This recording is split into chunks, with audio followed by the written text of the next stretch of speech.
A lot of what I do on my YouTube channel and what I'm trying to do with my personal brand is question those things, not for the sake of it, but to try to find if there is a better option. I don't want to just go with the flow because I think it takes you somewhere you don't want to end up. I want to kind of create my own flow, if that makes sense. And like I said, not just for the sake of it, but because if you look at where people are ending up in many different ways in life, it's not an outcome that I want.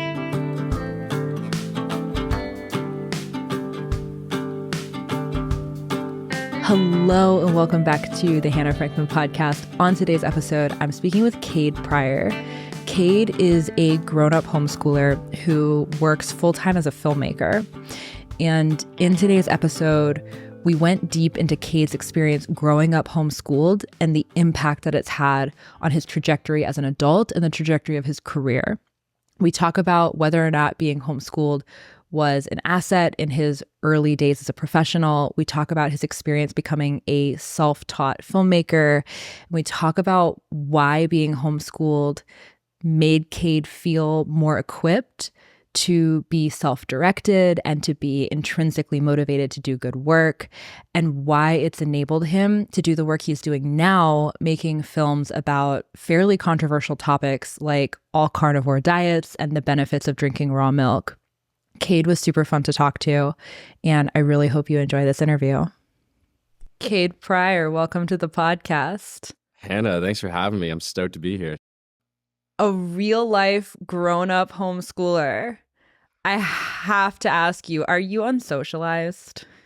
I don't know. I mean, we met in real life, from one homeschooler to another, No, but that definitely is a stereotype, right, that a lot of homeschoolers get. And it's definitely been interesting because I've obviously told a lot of people through naturally meeting people that have been homeschooled, and they're always shocked in the sense that they're like, oh, you're like functioning normal. I'm like, yeah, because that's the reality of homeschool, I guess you could say. Is like, it's not some weird person in the world that the stereotypes for some reason point to. It's actually normal, just like everyday people. So, yeah.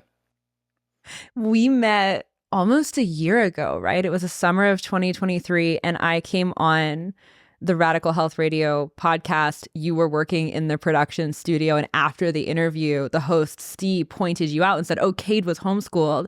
And I never would have looked at you and gone, oh, he's a homeschooler. Like, you can't tell. And I always kind of find it fun to pull out at parties, oh, yeah, I was homeschooled, after I've been talking to someone for a while, because it's just, I don't know, sometimes the reactions are amusing. Yeah. But what I want to do today, you have a really interesting story, and I want to dig into a lot of the pieces of it, but I want to start by debunking a bunch of the homeschooling myths, because there are so many out there. You're a real life successful homeschooler. I think this is going to be a very fun conversation. Yeah. And then as we go, we'll also get into the work that you do as a filmmaker, as somebody who's worked in the startup world, who's very successful professionally.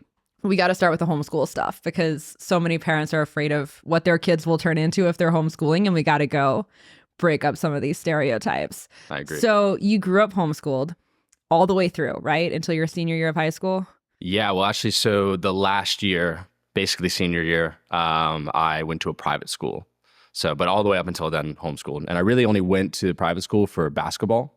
So I grew up playing basketball and was relatively good at it. So I had the kind of like a scholarship sort of thing there. And that was kind of the real incentive for it. But otherwise that, I probably wouldn't. I would have stayed homeschooled all the way through. So you couldn't have hated it. Did you actually have friends? Yes, I did. Really? How did you have friends? Yeah. Well, what's interesting is I think you do have to make an effort, but that actually translates really well to the real world. So many people, their friends are just friends that they've been with in school or college or whatever the case is. And then they get into, the real world, or where you're in a working environment. And it seems like the way of which you build your network is almost different, right? And so from an early age, I was involved in a lot of sports. My parents put me in things like youth groups, stuff like that. And just kind of naturally through those areas, I met a lot of people, but I did have to be a little more proactive, right? I had to go up to people or reach out to people or whatever the case is. And that translated really well to, post college or real life scenarios where you're not just around a bunch of people all the time and therefore becoming friends with them. You actually have to make an effort, right? So to kind of answer your question, had a lot of friends, wasn't, by any means unpopular. I actually have an interesting story with that we could dive into of like how I had all the details of how I made a lot of friends growing up. But yeah, I feel like the way of which I did really translated well to just how I have to make friends nowadays. It's not as easy as it was when you're in school, but it translates better in my opinion. So. Were you an introvert or an extrovert? I say that in past tense as if you aren't still. Are you an introvert or an extrovert? Well, actually, great question because I've changed a little bit. So when I was a kid, extremely extroverted. So once again, breaking another stereotype. As I've gotten older, I like my space a little bit, just because I'm really busy, working a lot. Like give me a book and I'm super happy. So I've kind of actually, as I've gotten older, became a little more introverted. But when I was a kid, I was super extroverted, which is not usually the case. So they say, right? So yeah. I had a very similar experience actually. And I think it translates to when I was younger, having fewer friends as a homeschooler. I still had friends, but it was not the same level of robust social network that I have as an adult. And I think I sort of crossed this threshold where I used to think I was more extroverted because I was getting less social inputs. Mm-hmm. And then I found my threshold. And as an adult, I say no to way more things than I would have expected to as a child because I'm like, wait a second, I'm not quite as extroverted as I thought. I just was so excited about every social situation because it was not an everyday occurrence. Let's hear the story about how you made lots of friends. I want to hear about this. It's a funny story because I kind of penetrated a public school friend group to the point where people thought I went to this school because I was like in photos. I would even like sometimes go to the events, like the football games or whatever the case was. And, in a nutshell, it was just becoming really good friends with someone who went to this school. I met them, I think, at like a youth group. And yeah, became really good friends, like best buddies with one of the guys who went there. And then just naturally, a lot of people obviously hang out outside of school. So I was around them and started, becoming friends with a lot of people at this school. Like I said, to the point where people there were like, oh yeah, this guy, he goes to our school because it's a big school, like sometimes you don't know everyone. I was like, no, I don't. I'm homeschooled. They're like, oh, but yeah, so that was funny, just to like, it's 1000% doable to still get a very good social life. You do have to, like I said, put yourself out there a little bit more than you maybe normally would.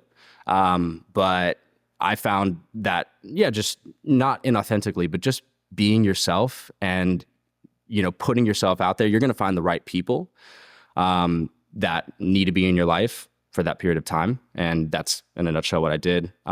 Sports was also a big thing. I also, kind of grew up with the internet a little bit. Like I was kind of on right of the cusp edge of that. So Instagram was relevant when I was a kid. So I was on social media, and that also allowed me to connect with people, message people, stuff like that. So, but it was just, I find that funny that I was almost getting the social life that you would get in a certain sense of a public school without actually being in the school itself. So. Did you experience any social stigma from not being a normally schooled kid among your peers? Absolutely. Yeah. The main question was why, right? It's like, okay, so just a little context where I grew up. I mean, I grew up in a small town in Richmond, Virginia. And there's not a lot of people that are homeschooled there. So it was a very strange thing. I mean, I was the only homeschooler that most people knew. And most people's awareness of it, they're young kids, so they don't really understand it. It doesn't make sense to them and what's happening. They think that maybe you're just watching movies all day or something like that. So, when I told people I was homeschooled, immediately it's just like all these questions starting to rise, and definitely a lot of judgment too of like, you're weird or there's something wrong with you and that's why it's happening. So I did experience some of that, but people were pretty open-minded when I was like, actually, while you're wasting your day away, I already got my work done or my schoolwork done by like 12 o'clock. And then the rest of the day I was like, I played drums as a kid. So I was like playing drums all day, and I was like, I'm actually like being productive, so I don't know who's weird in this scenario, but yeah. Wait, so you didn't just watch TV all day? Sadly, no. Sounds fun, but no, I did not. If you didn't just watch TV all day, then what did your day consist of? Yeah, well, so kind of like I said, like I think there's so much time that's wasted in traditional schools between, in between classes, lunches, walking in the hallway, talking amongst people. I mean, homework is a thing. Like you have to do work outside of school. So when you kind of remove all of that and you're just one-on-one with, your teacher, if that's your mother or father, you can get a lot done in a short amount of time. So, we would wake up pretty early in the morning, around 7 or so, start work, schoolwork pretty much immediately. And I'd have most of my stuff done by like around afternoonish, maybe 12 or 1 p.m. And I actually did a mixture of like kind of, physical textbooks. And then also I did a little bit of online schooling. So it was like a specific curriculum that my parents had purchased that was like, on a computer. And, my goal was just to, get it done as fast as possible, but also learn as much as I can. Because obviously, you need to be learning and not just getting through it quickly. And another kind of side note there is that's translated really well in the real world of just being productive, right? Of not just sitting around and, dozing off or whatever the case is. Like, no, like I kind of trained early on in my brain to like sit down, get deep work done, and then move on, Did you learn that the world is flat? Not when I was homeschooled, but outside of homeschool, I've been learning about that. I don't believe it, but but I might be fitting into that stereotype more and more. No, I'm kidding. But Were you homeschooled for religious reasons so that you didn't have to learn about evolution in the classroom? No, I mean, so I to full disclaimer, I mean, my parents are religious, but the reasoning for homeschooling actually wasn't as much religious as it was other reasons, so. Did you wear pajamas all day? Actually, no, but that was a somewhat of a pro, as you could if you wanted to. I always kind of like to just get ready, but there was definitely I would say a few days where you're just wearing good old pajamas or something like that. So that one might be a little accurate. Were you homeschooled because you were unusually gifted or because you had a learning disability? No, no, not at all. But maybe Are there any homeschool stereotypes that are true? Great question. I mean, so what I will say, just to kind of play devil's advocate a little bit, is I, through homeschooling, like I said, it wasn't very popular where I grew up, but there were people doing it. And I remember one time I went to a co-op, and there were some good co-ops, some bad ones, I would say, where it seemed like there was some oddballs that were coming there, to say the least. But most of the experiences I even had with the co-ops, it's like people just don't fit into those stereotypes as much. And if they do, I don't think it was the homeschooling necessarily, right? It was, obviously there are people who choose to homeschool their kids because of some sort of, disability or something that's happening. But it's not the homeschool that creates that, if that makes sense. Like I didn't see that as much as I think people think it does. Were you sheltered? No, not at all. Well, I mean, to a degree, I think any there's parents kind of, there's always a spectrum of how sheltering a parent can be. And I think my parents were probably in the middle somewhere, not full on, like the world's your oyster, but also, at the right ages, like, hey, you're too young for this or whatever. So I would say like kind of like the right amount, Were you allowed to watch TV? Yes. You also said you grew up with the internet. So like at what age did you start having open access to browsing or being able to set up your own social media account, and how much did you use it? Yeah. So I would say I got an Instagram when I was 13 or 14 years old. Actually, no, I was like 14 years old when I got an Instagram, and it was like right on the cusp. I mean, like it was a different platform, like it was like the beginning stages. I was like one of the first people on it. So yeah, around 13 or 14 is when I got a phone. And I think it was, at first it was just like a one that connects to Wi-Fi. It wasn't like a full on phone. But yeah, my parents were, around 13 or 14, pretty much, all right, here's this world of social media, best of luck to some degree. So I posted on Twitter earlier today to ask people about their favorite stereotypes about homeschoolers in preparation for this, because I have a running list because I get asked all of these questions too. I get asked like, well, were you super sheltered? Like, was your family super religious? Did you just watch TV all day? It's wild how much as a functional adult, people still ask me these questions, even in the 2020s when homeschooling is so much more common than it used to be. But I just wanted a refresher on some of the questions that people ask. And I got some really funny ones. One of which is homeschoolers will never be able to hold a 9-to-5 job, which I find very funny for many reasons. But what's your response to that one? Because it's like unilaterally not true, but it's also more complicated than that. Yeah. Well, yeah, I think it's funny in many reasons, like you said, because it's like, well, maybe that's a good thing to some degree, right? Like, but we could probably get into kind of like my career history and story, but I held a 9-to-5 job for 2 years. I was in insurance before kind of diving into the film and videography world.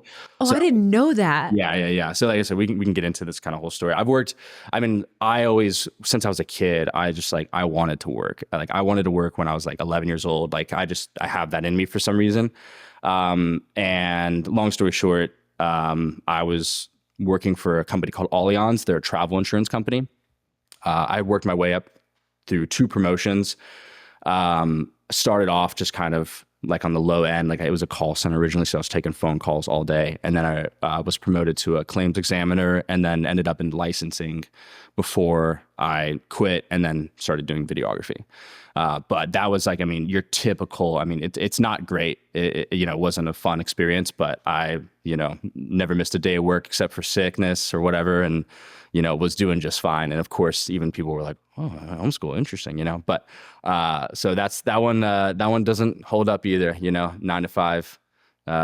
But it's all, yeah, to your point, it's like, there's a lot of reasons why actually maybe that would be a good thing if you can't hold on to that, so. Can you talk about this a little bit? Because I have thoughts about this too, but I'm curious to hear what your argument would be for why it's maybe a good thing that a homeschooler can't keep a 9-to-5 job. Yeah, well, I think it's a bit unrealistic in a certain sense from a perspective of actual productivity. The ability, like how much you can actually get deep work done that moves the needle. If you look at the amount of, take someone who's in a 9-to-5 job, and actually look at the work that they did that day. I'd question how much of it was actually productive, how much of it actually was moving the needle, and how much of it was just like sitting at a desk, writing an email, and responding to it. All of the projects that I work on are project based. So they don't care how much time I spend on it to some degree, as long as it looks good and gets done, right? So, I make videos kind of for a living. If it takes me 5 hours, great. If it takes me 2 hours, great. There's no need for me to kind of be in this weird sort of structure that we created, which almost mimics to some degree the school system that we've been kind of brainwashed into our entire lives. And it's like, oh, here's the structure that you had when you were a kid. Here's the structure you had when you were in college. And then here's the same thing, perfect kind of linear path. And yeah, I know tons of people like myself, like that was a very unfulfilling period of time in my life. And I'm doing better work, and I still work a lot, of course, but I work productively and it's meaningful and it's not just sitting around wasting time. So that's kind of my perspectives on that, but I'd be curious also, like, yeah, what are your perspectives on that? I think when you think from first principles about how we work, very few tasks actually make sense to quantify by the hour.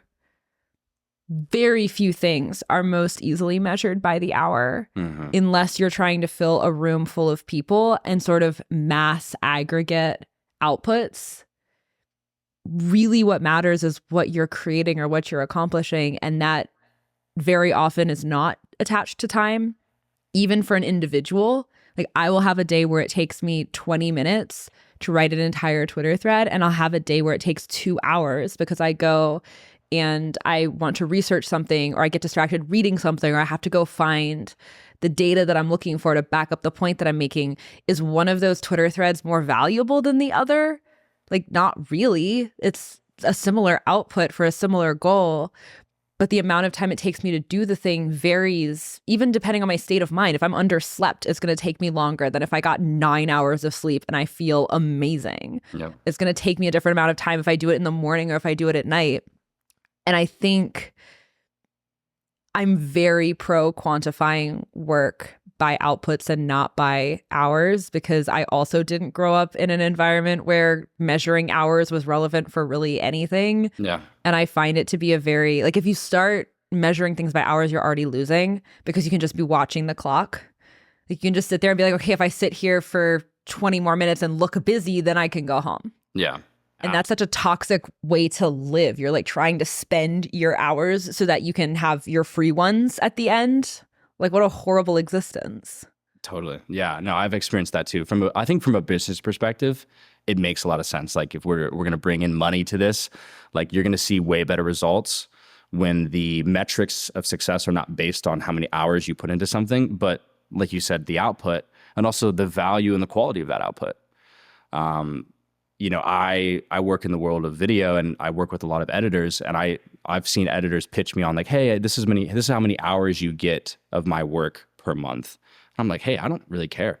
I personally don't care if it takes you 5 or 10 hours, whatever the case is. If you're productive and you're fast and you're efficient, good for you. You should be rewarded for that.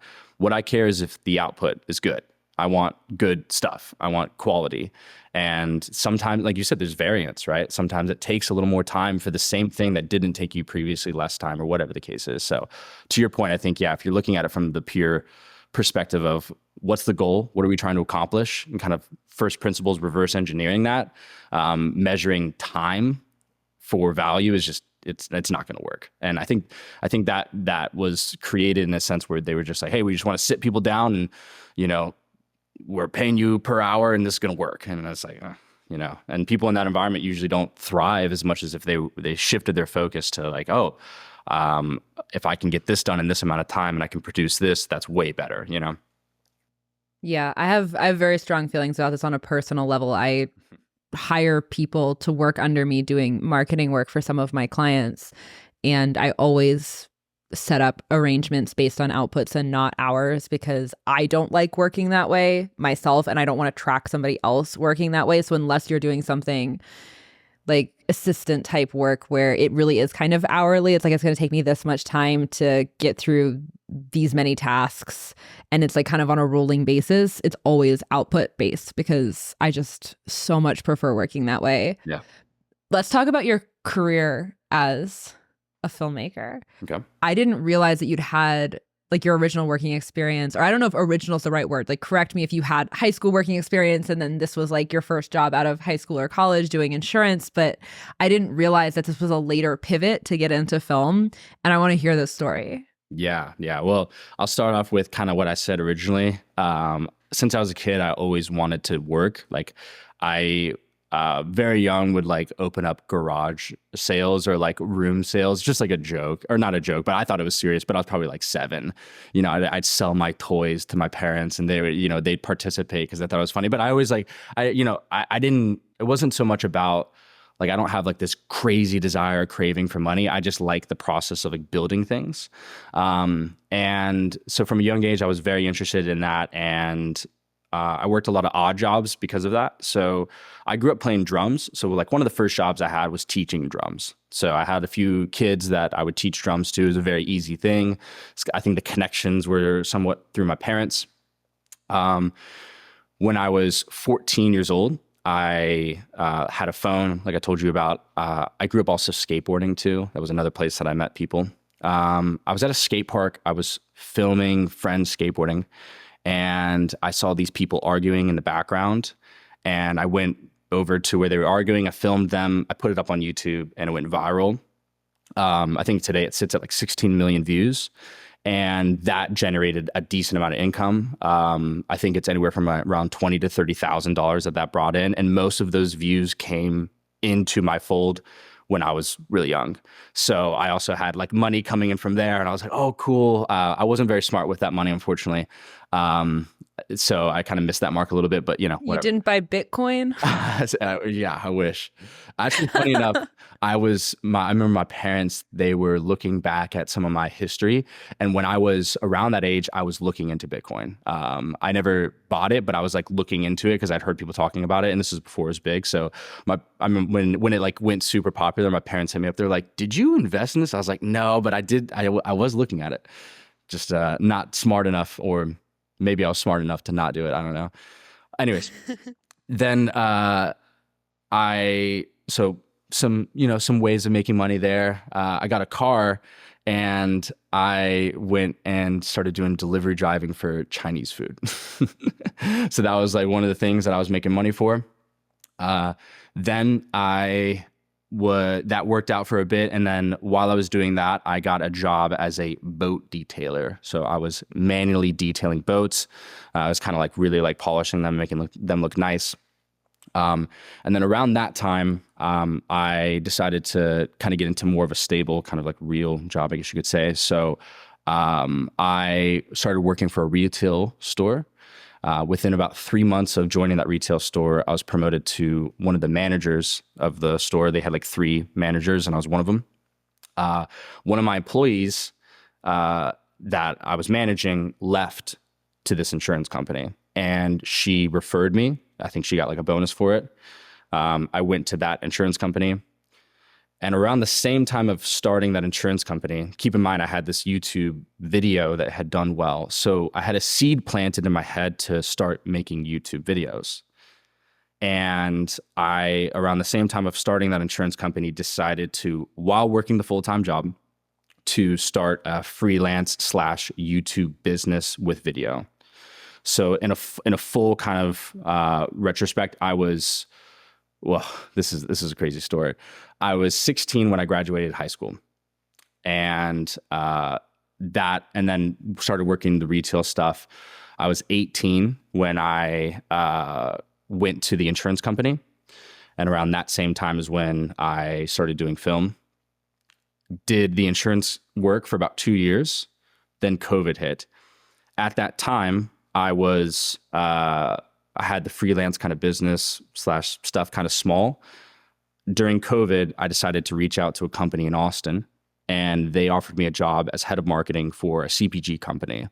And this was also kind of attached to the video. I was going to do their marketing, do all of their video work. So, long story short, so kind of a timeline. I'm 24, about to be 25. So that was about 6 years ago. So I have technically 6 years of film experience, but really 4 years of like actually doing it as a full-time position. And then before that in insurance. So it's been, that's a long story, right? Lots of different touch points. But my goal originally was to climb the ladder of insurance. That was my goal. I was doing it as soon as I started working there. I was like, hey, like I want this to be my career. This is what I want to learn about as much as possible. I remember like the first thing I did is when I went to that company, I met with one of the high up guys, and I was like, hey, this is what I want to do. So that was kind of my plan, and COVID kind of disrupted it, but I had a backup plan, and that ended up being the thing that I do now. So kind of a crazy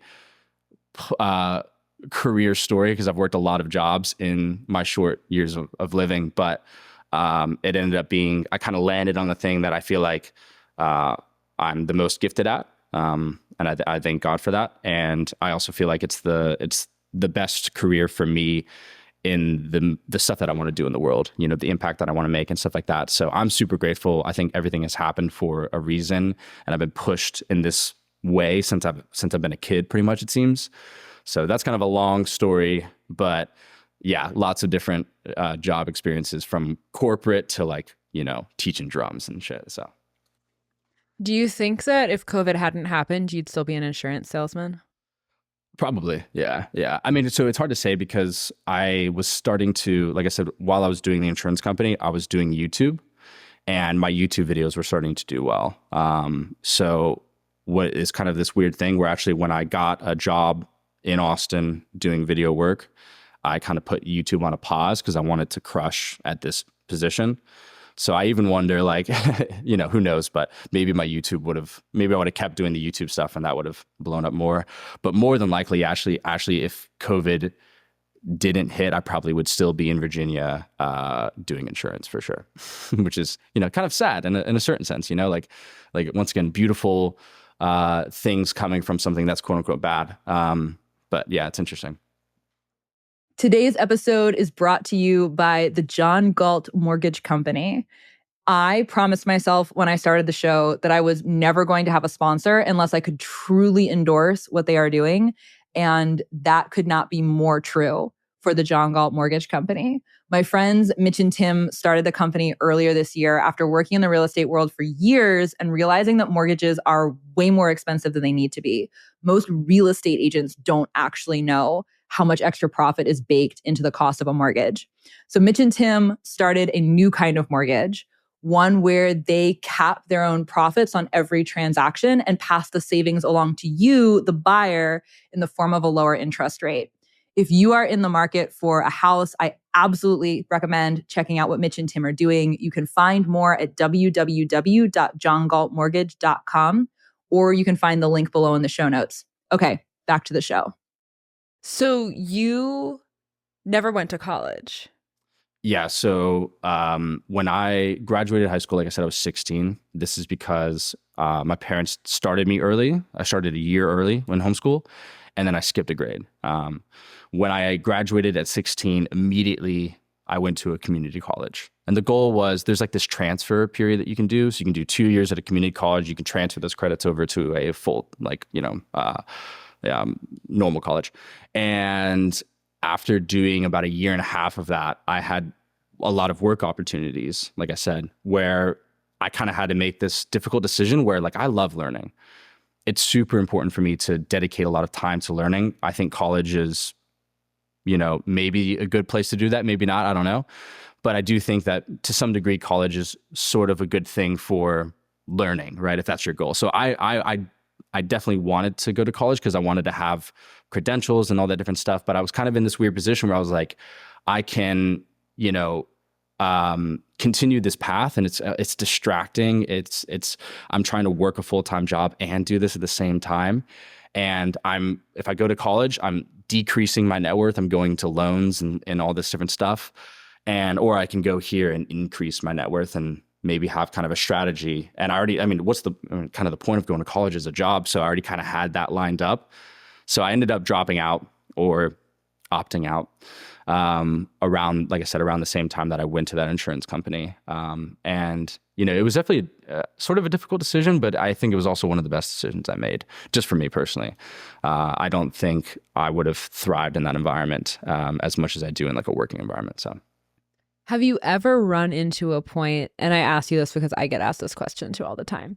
Have you ever run into a point where being homeschooled and not having a traditional college degree has been any sort of impediment in either landing a job or like interacting with people inside of a job? And I guess maybe it's fair to ask, like in your actual job too, it feels so obvious to me that that's not the case, but maybe also worth addressing because it's not necessarily obvious to someone who hasn't tested what the world can actually bear if you're walking on uncharted ground. Yeah. I've experienced both. I've experienced where people are actually stoked that I was homeschooled, where they see it as this unique kind of perspective in the world. So I've experienced that actually a lot. I have experienced some people who are more traditional, where like they want to see the college degree, they want to see the nice private school or whatever on your resume. So I've experienced both, but I've actually been quite surprised with the amount of people that actually found it to be like an advantageous thing, because like you said, there are some stereotypes, but I also feel like there's kind of this under the ground stereotype, which is that maybe homeschoolers are smart. I mean, I know that usually it's not. Like I said, there's one that's like, oh, they're dumb and that's why they're there. But also like a lot of the interactions I had, they're like, oh, this guy might be a wizard, like he might be homeschooled because he has a gift or something like that, which is not true. He can see the future and like conjure storms. Yeah, exactly. So I've experienced where it's been like a positive thing. My biggest challenge has been my age. I mean, I'm young, So when you have a lot of responsibilities, obviously people question you more. I get more age kind of questioning type of stuff than I do anything else. But I've seen it actually being an advantage in some sense of the homeschool, which is not what I expected. So I don't know if you've experienced the same thing, but yeah, it's pretty similar. Like, I very quickly ended up on a career path that did not require any type of credentialing. Like, nobody in the startup world cares. Nobody, when you're an entrepreneur, cares what your education background is. I'm sure there are arenas of all of these worlds where people would care, but they're not really arenas I care to play in. So it doesn't really matter. I definitely have been in many situations where people think it's an asset that I was homeschooled. And even if they don't, it's really great for getting in the door, having a conversation with somebody because it's interesting and it's different. And so people want to know more. And then once they start talking to you, it's the conversation very quickly to pivots to something else that is also interesting, and nobody cares anymore about your education background. So I didn't have any college at all. I was homeschooled all the way through first grade through 12th. And I feel like it's been such an asset, both in terms of personal branding, for lack of a better term, like positioning myself in the world and having conversations with people is just an interesting talking point. But I also feel like I just got a head start on a lot of the things that I wanted to do because I was homeschooled.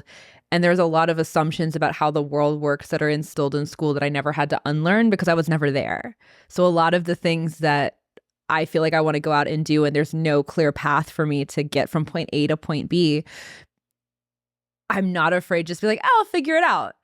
And I feel like if I was in school, I would be much more reticent to just go and do the uncharted thing because I would just assume that there is a path for everything that is pre-prescribed because that's how everything works in school. But because nothing was pre-prescribed, it's like, well, I want to learn algebra. Okay, what are we going to do about that? Like, how are we going to find a resource?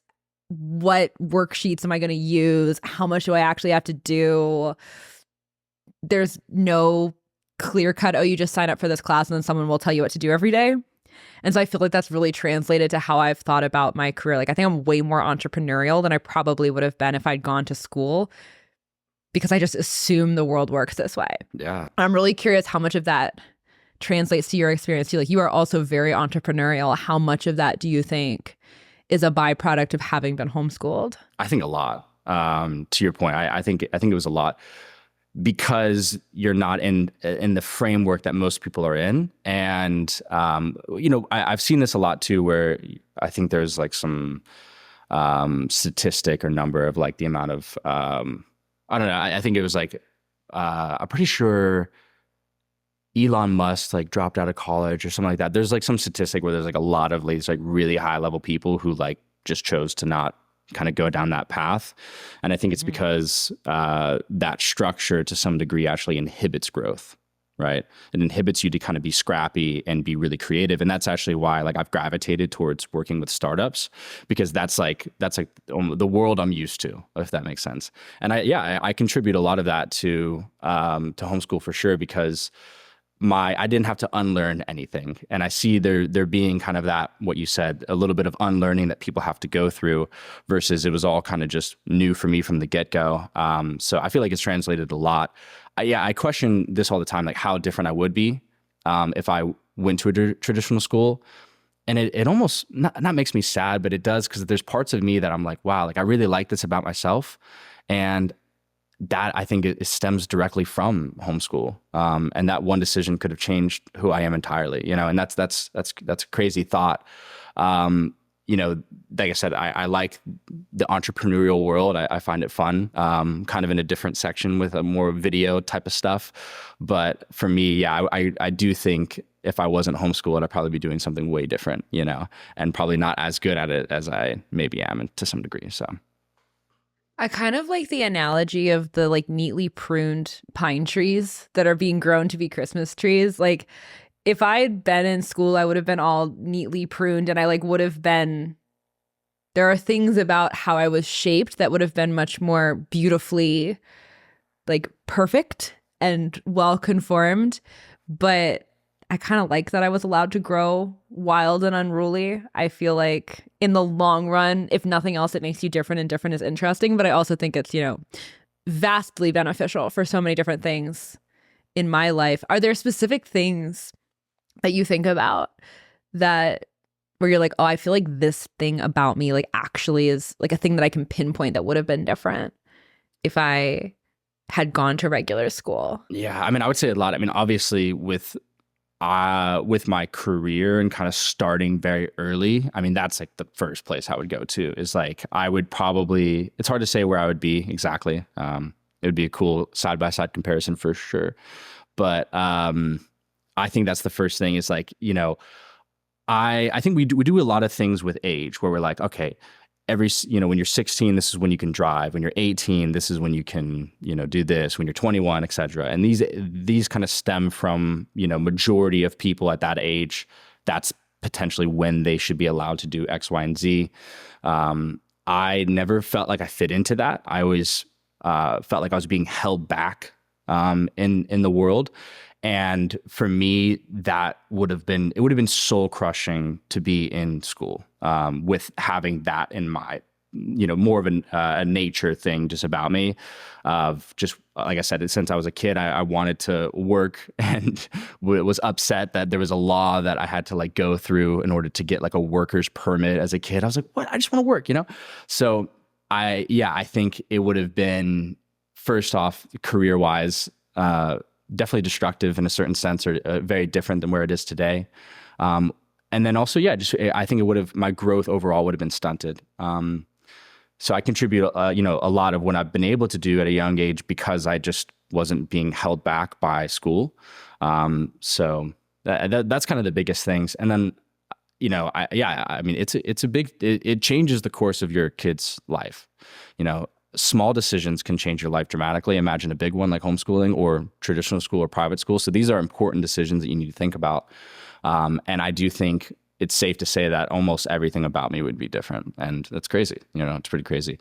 And how much of the good things would not be there, how much of the bad things wouldn't be there too, who knows? But, I contribute a lot of who I am and kind of the way that the way that I am is because of the environment that I was in. That would have been completely different. So in a nutshell, almost everything is to answer the question, but mainly the career stuff.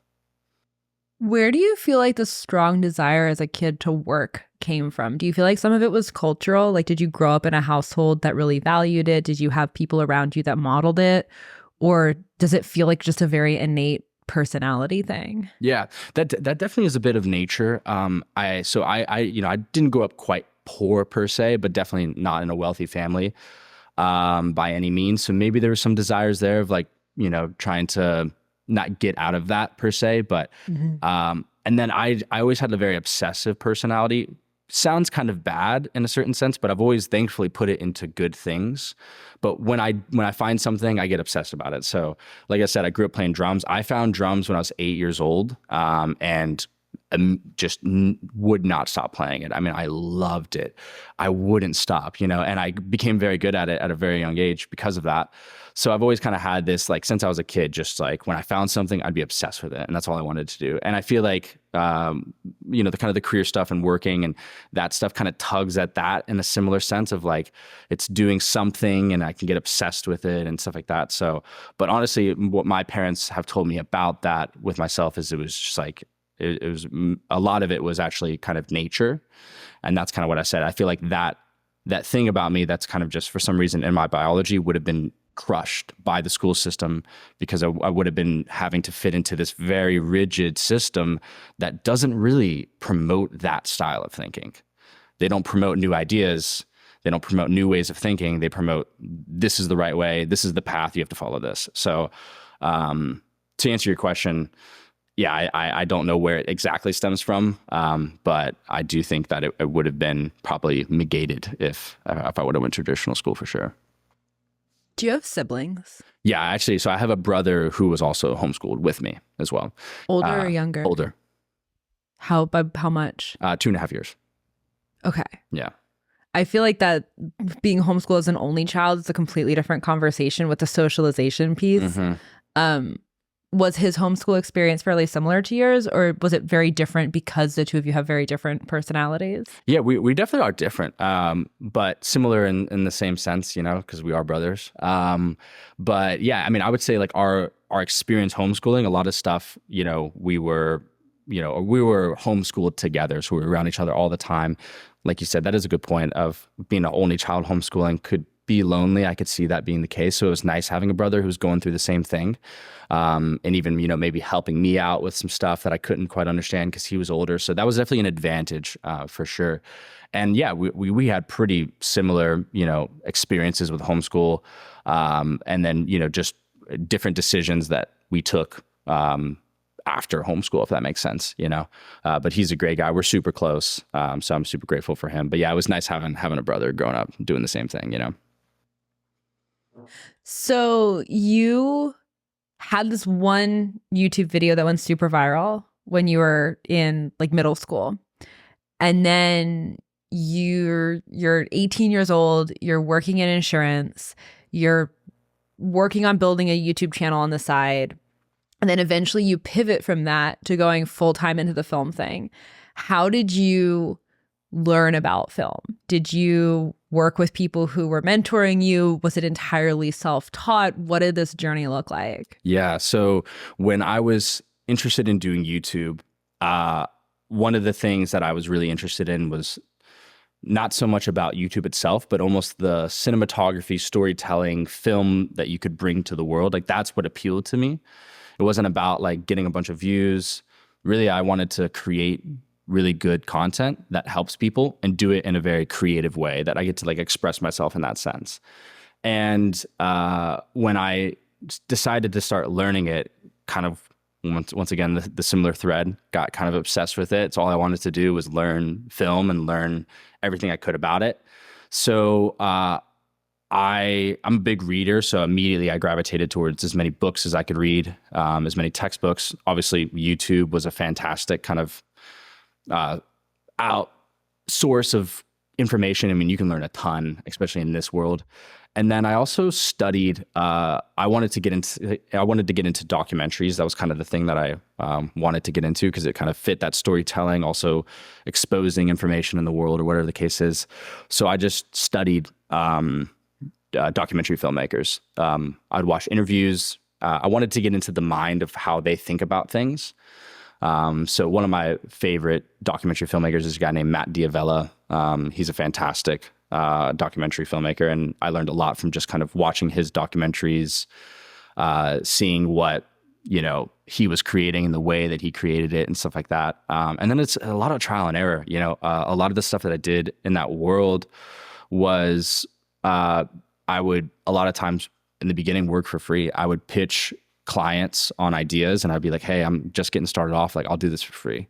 And a lot of what I learned was through trial and error of just producing, creating output, and then refining as I went along. So yeah, that's kind of the short way of explaining it. But what I noticed, especially in the world of film, is that it's changing very fast. So people who are learning this stuff in school, they're actually a little bit behind. There's all this there's something new going on in this world every single day, every single week, every single month. And what's being taught in school is like 10 years obsolete. It's crazy. So I found that to be a huge advantage too, of just like being very up to date with everything that's happening in this world and understanding all of the unique intricacies. And you kind of have to have a novel approach to film. If you do what has worked in the past, it's not going to work in the future. It's just the reality. So yeah, kind of a long answer, but I dove into everything that I could, and even watching like lectures of schools, talking about film and the film world, to try to learn as much as possible.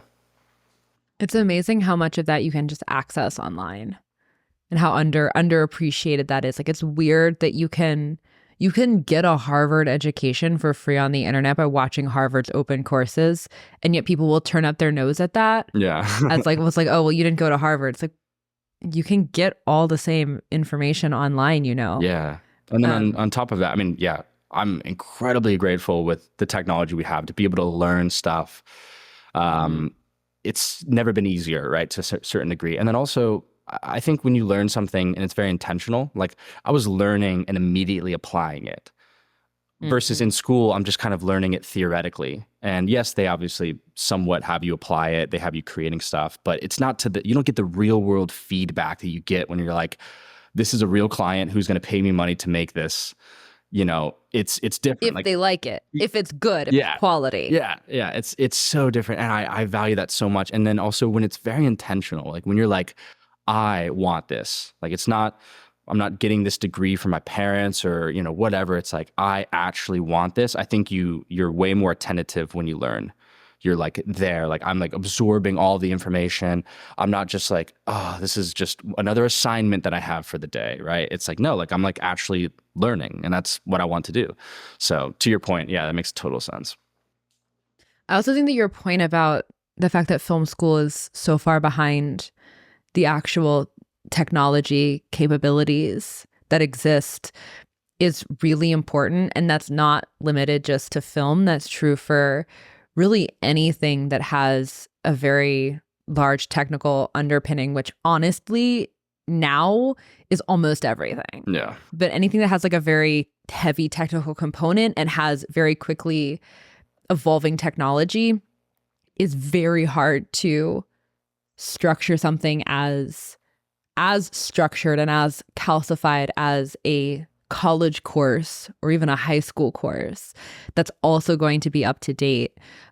This is very true in the marketing world. Like what the best practices for Instagram and Twitter and other platforms are different now than they were 6 months ago. Like people who are on the job doing the things are learning on the fly. There's no way that you can take that, distill it down into a course, prepare it to teach kids. Like you have to be boots on the ground in order to be able to do that. So you have to be straddling, like actually doing the work and teaching it at the same time, which most people in teaching positions aren't. But then even something that you created for last semester might be obsolete this semester. And I think we really underappreciate how significant that has become, especially over the past, 10 years, as so many different things have become so tech-based, so software-based. And what a disadvantage that is to, like, imagine never having done the work of whatever field you're studying. You go to school, you think you're being trained, but you've never actually done the thing on the job before. You don't have any experience doing that because everything you've ever done has been working in a classroom. And then you get out onto the job and you realize that everything that you've learned, like, is obsolete. And you don't know how to learn on the fly in real time because you've never been in a situation that's required it. Like, as far as you know, that's not what learning is. Like, it's doing kids such a disservice. I'm really curious about how much you feel like your perspective on learning and work is different because of your background. And I don't know if you even feel like you have like an answer to that question. It took me a really long time to start thinking in those terms. I didn't realize I was different for a long time as a homeschooler in the working world. Other people had to wave it in front of my face, like, no, you're different in this way. And I was like, I guess you're right. I just assumed everybody else was like this too. Like, I didn't know this was weird. But are there things that you think are different, either in terms of your ability to be agile on the job or your ability to learn things on the fly or even your ability to just like be comfortable taking entrepreneurial risks because of the homeschool background? Like, are there things that you can put your finger on? Yeah. Maybe this, I'll try to answer it in a way. We'll see if this works. But one of the things I think school, from my understanding, traditional school is kind of heavily focusing on is they target memorization, right? Like, in a nutshell, it's like, can you remember what you learned for a test? And then after that, it's like, all right, well, we'll see what happens. But so much of what people learn, they don't remember anymore. And I think a big part of learning is retention. And I feel like one of the things that I valued was kind of the way I was taught homeschool was more heavy on retention than it was just memorizing shit. It was more about, hey, like, we actually want you to remember this and continue to remember it, but also applying it and using it and actually being kind of front of your mind. So I feel like that's translated very well to kind of the way that I learn nowadays. I'm not trying to memorize necessarily. I'm trying to like take the valuable information and whatever I'm learning and immediately apply that. And also retain it for as long as possible and continue to work in it and refresh, my mind. So I've definitely seen that be different. Like basically what I'm saying is that one, I've noticed, maybe I'm trying to be humble when I say this, but I've noticed maybe I can learn stuff faster than other people. Maybe that's been the case for me where I've been in an environment and I'm able to pick up on stuff very quickly. And I feel like there's a lot of reasons for that, but also retaining information for longer periods of time. Like I said, I can't exactly pinpoint where that comes from, but I do think that my focus hasn't been just like, oh, can I remember this for a little bit, or just heavily memory focused. It's like retaining it and also getting the real world feedback. So one of the things I do nowadays is I roll jujitsu. And in jujitsu, there's drilling where you just practice. You practice a submission or a move or whatever it is that you're doing. And you can drill a ton. And then you can remember it. You can know exactly how to do it. You build the muscle memory. And then you try to do that to someone who doesn't want you to do it, who you're actually fighting, and it doesn't work. Because there's this feedback that you need to have when you apply the information in the real world setting. And that's what that is. And you need both. You need the drilling, and then you also need the real world feedback of actually trying to do this to someone who doesn't want you to do it to them. And that's very important. And I feel like people, for a majority of their life, it seems with traditional school, are just drilling. They're just practicing, and then they're drilling, and then maybe they have a little test here, whatever the case is. Versus I feel like in, maybe my homeschool experience, it's been more of a real world applying situation, or even just, starting my career off younger, I've had to kind of take, once again, you drill, you learn, you apply, you try to get as much information as you can, and then you take that into the real world. And yeah, just from a perspective, like I said, of noticing the difference of how that applies, I can pick up stuff very quickly, So I don't know if that answers your question, but that's kind of what I've noticed a little bit of. No, it absolutely does.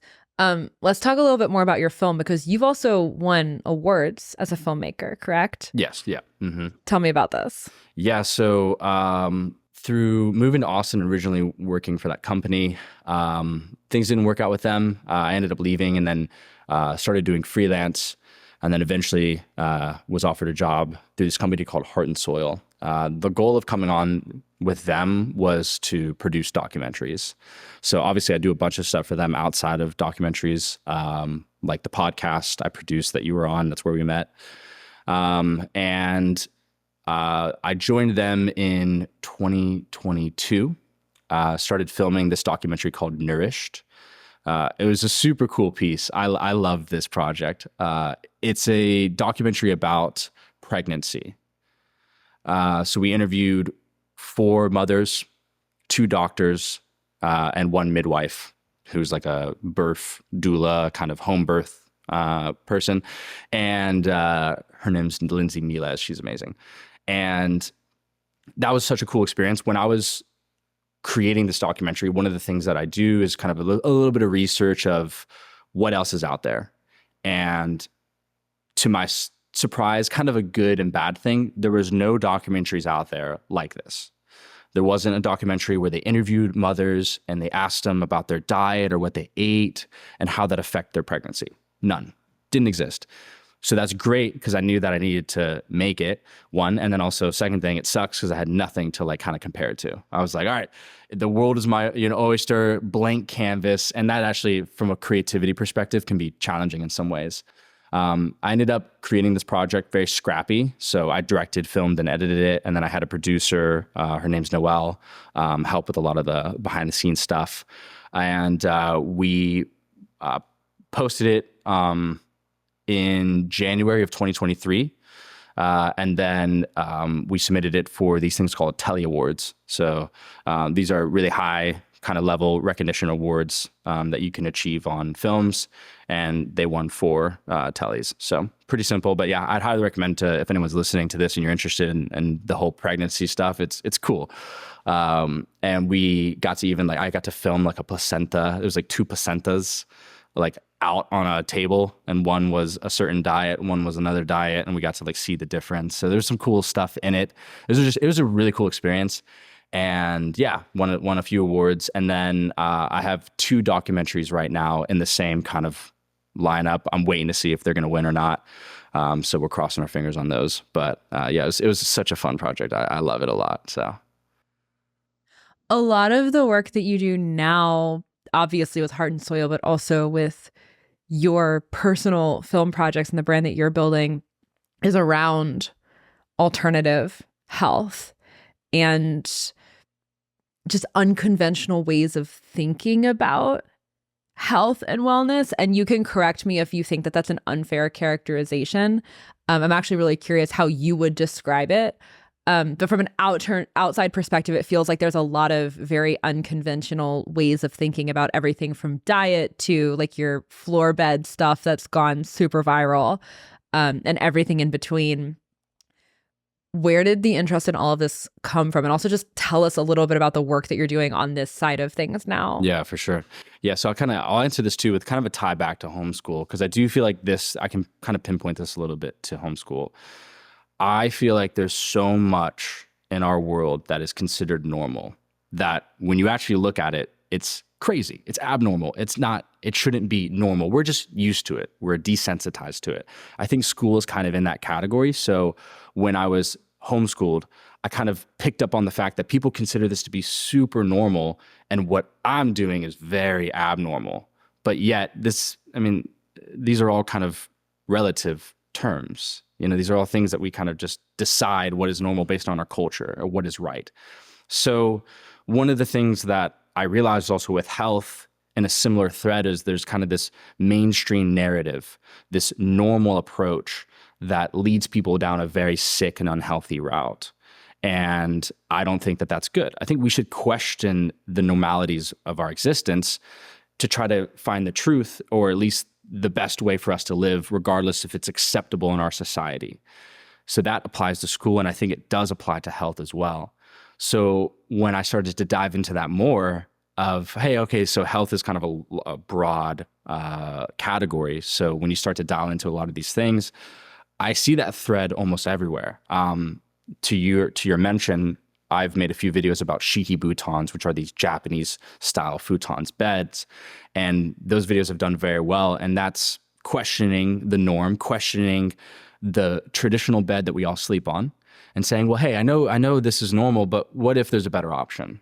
And yes, it's abnormal, it's weird, but what if there is? And that was the first line of thinking. And that led me to discover what I think is a better option, not just because it's different, but genuinely what's a better option for our health, reducing toxins, better for our back, etc. So that's kind of been that's kind of the thread. So to your point, it is a, controversial kind of health space that I'm in. We were talking off air about one of the videos I made recently, and people just going crazy on it. So it is controversial, but I think it's when you actually kind of remove the cultural ways of which we view things to be right and wrong, and we look at things for what they are, or at least we kind of align on like, what's the objective here? Like, what are we trying to reach when it comes to health? A lot of this stuff is actually not abnormal. It's crazy to me that people eating shit processed food is normal. That shouldn't be the case.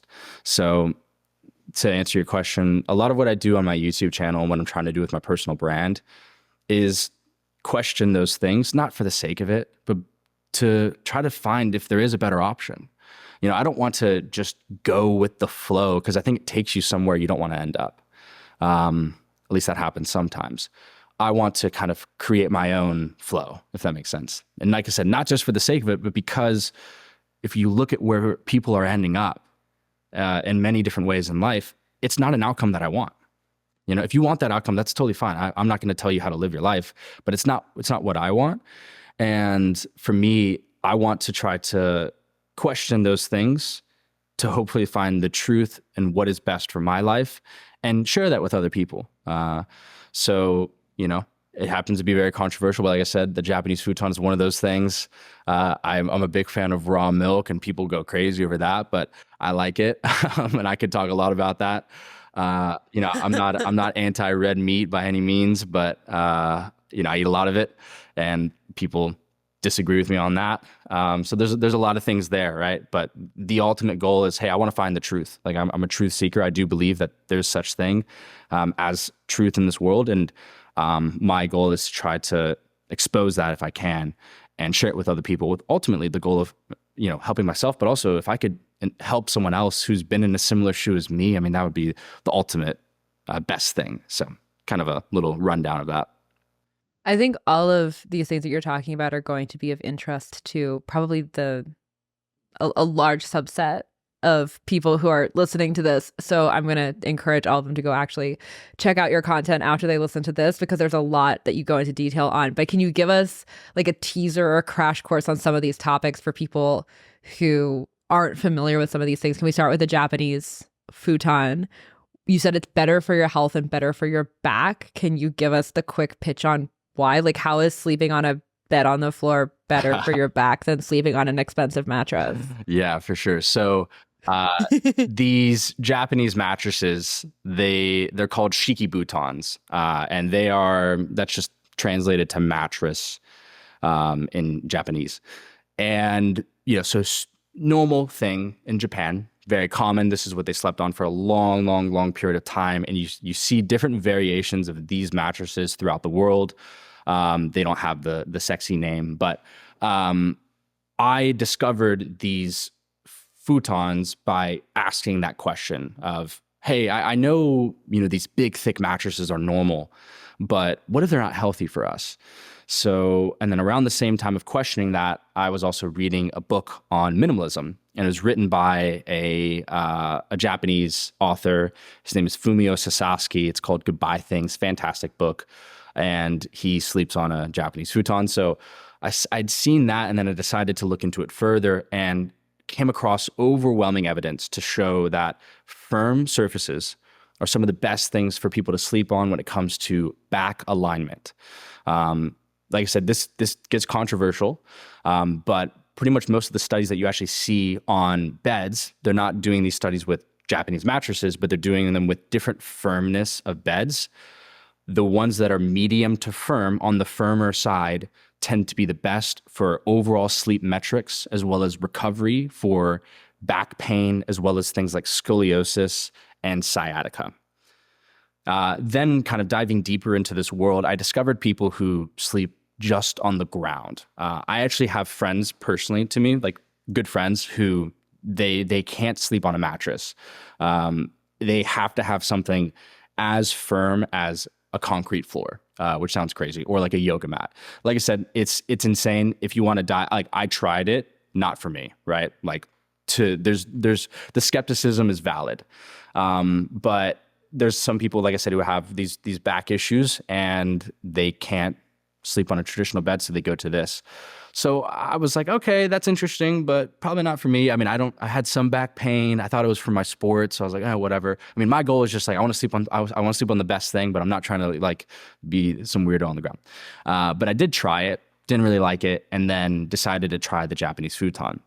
The Japanese futon that I purchased was 100% organic cotton inside and out. So I kind of liked that, and I'll talk about that in a second. But decided to try it. And like I said, I had some back pain actually before getting into that. I've always been an athlete, did a lot of sports. So I assumed it was just from my sports that I was in. And my sleep metrics, I mean, across the board improved dramatically. And all of the back pain that I had went away. I was like, oh, this is really interesting. So I decided to post a video about my kind of experience sleeping on them and stuff like that. And I mean, the first video that I did is close to 1 million views on YouTube around this topic, and it was posted probably 5 years ago, something like that. And I mean, I have received crazy comments from people. Like, I was in a car accident and my back had tons of issues. I was in constant pain. Purchased a Japanese futon, went away within 2 weeks. And then I also received, those are kind of like the bad case scenarios. I've gotten a ton of comments or people or seen people on the internet who like, hey, like I was kind of normal. Like I didn't think I had a problem.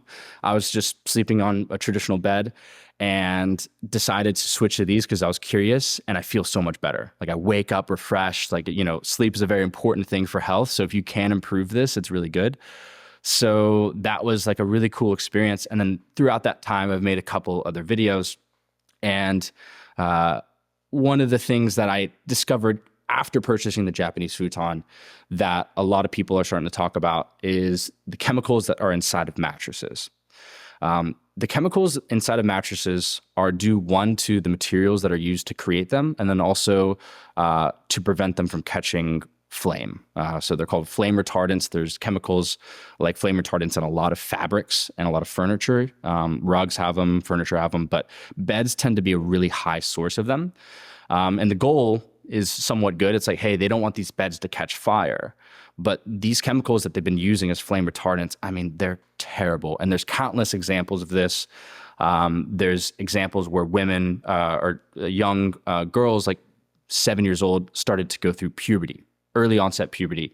And through trial and error and switching things out, they found out that their mattress was causing the early onset of puberty through these things called brominated chemicals. These are flame retardants that they use in the mattress. There's another example of antimony.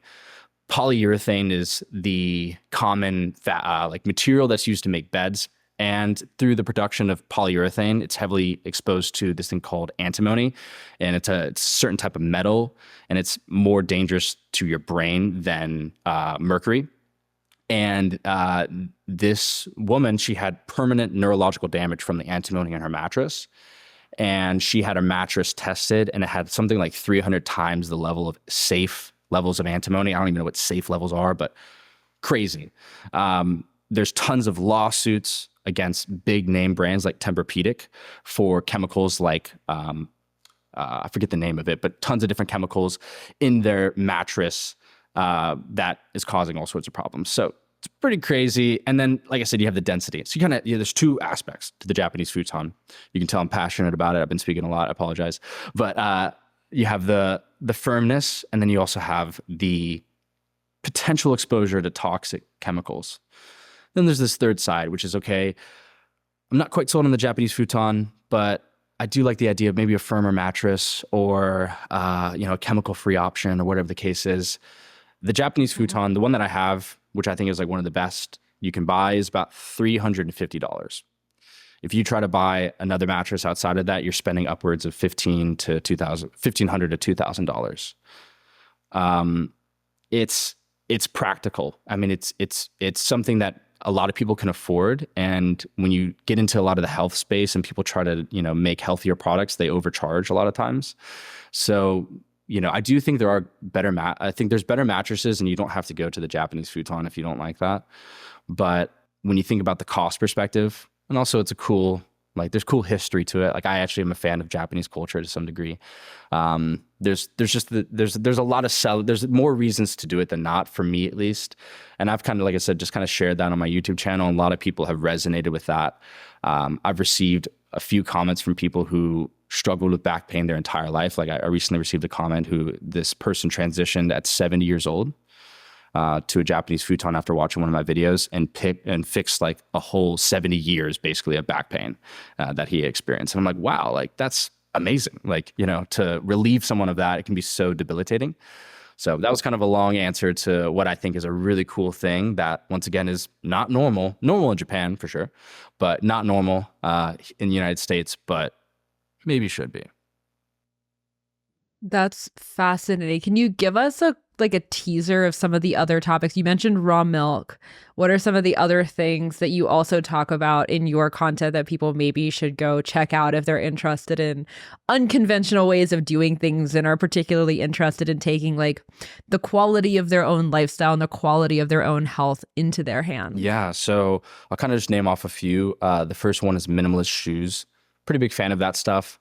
I think there's definitely a fine line of like, I've seen some people go super far, the extreme of like minimalist shoe everything. I think there's a balance with it. But minimalist shoes are very, very, very thin shoes that mimic you being barefoot. So a big fan of those. If you're kind of interested in learning more, I'd highly recommend to check out some of the videos I made on those. But there's also a lot of stuff in that world. I also have made some videos about grounding. Raw milk is one of the more popular ones that I've done as well. I've covered things like red light, and then now I'm kind of diving into more of kind of like what I would argue is like more statistical, scientific stuff when it comes to health. So there's a few things that I haven't seen anyone talking about. I can't necessarily mention here yet, but check out when those videos come out, but they're crazy. Like some of the microplastics. I also did a video on polyester clothing, stuff like that. So yeah, just like I said, kind of just looking at stuff that we consider normal and it's being like, hey, is this actually good for us or what's going on here? That's amazing. So you have your YouTube channel, you have your Instagram. Is there anywhere else that you would send people if they enjoyed this conversation and they want to learn more about the content that you're putting out or more about your story? Where else would you send them? Yeah, I would say Instagram at Cade Prior, and then YouTube at Cade Prior as well. That's where I'll be for the most part. I might venture off to the other platforms at some point in time. And then, if you want to check out the documentary that I mentioned in here, you can type in Nourished on YouTube, or just go to Heart and Soul's YouTube channel and watch some of the videos there. I'm super proud of that work, and hopefully it helps people. That's kind of the ultimate goal. If I'm not doing that, I'm not doing my job. So. Amazing. This has been really fun. Thank you for sharing your story. Thank you for debunking a bunch of homeschooling stereotypes. Thank you for proving to us that a homeschooler actually can be successful in the real world and do cool stuff and have friends too, on top of everything else. Yeah.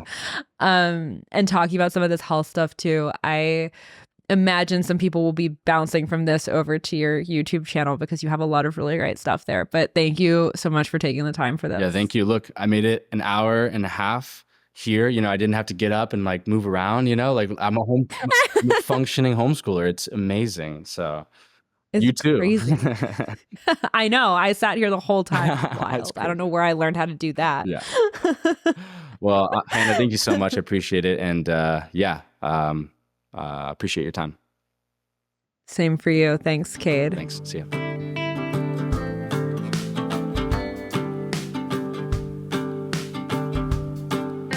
All right, my friends, that is a wrap for today. Thank you so much for listening to today's episode. I hope that you found this valuable. Please leave a 5-star rating on Apple or Spotify. Please like the video on YouTube.